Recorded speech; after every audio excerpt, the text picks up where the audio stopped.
Hey guys, Tyler from North Mountain Knives here. Super short video today. It's just going to be a quick tip. When you're drilling your handle scales, obviously it's really important that you get a good straight hole through both scales so your pin goes all the way through easily. So I'm going to tell you the way that I do it, and may not be the best way.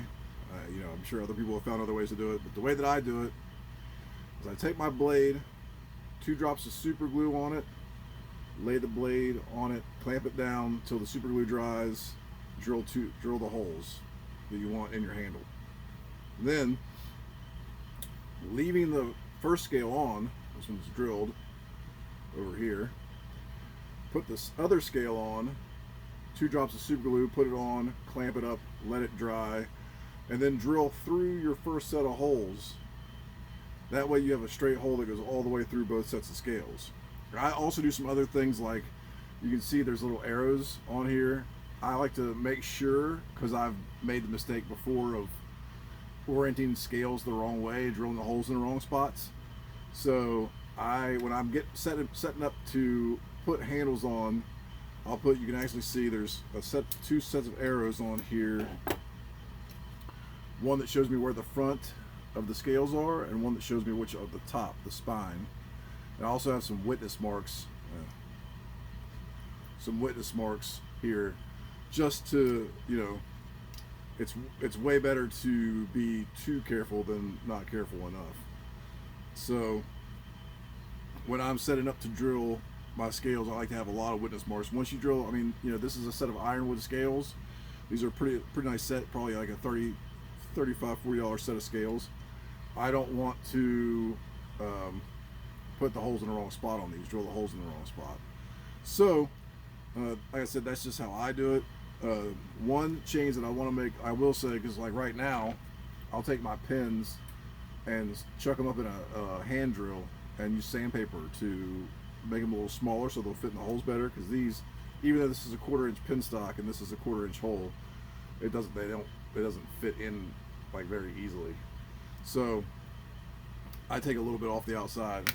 One thing I want to do, another little bonus tip, because this is really about just drilling the holes, but a bonus tip is you could buy letter bits that are slightly different sizes than fractional bits. So like you can get one that's slightly over a 1/4 inch, and a lot of people use those. I want to get some of those to use. I just haven't gotten around to it yet. Just to save yourself the time. Anything you can do to save yourself a little bit of time makes a huge difference. This obviously requires a little waiting. A lot of times, I didn't do it today because this is the last thing I'm doing. I don't want to get into another project. I'm getting ready to go have dinner. But a lot of times I'll do this when I'm drilling handle scales. I'll have something else to do, like I'll work on grinding a blade or whatever, shaping another handle if I have 2 handles ready to go.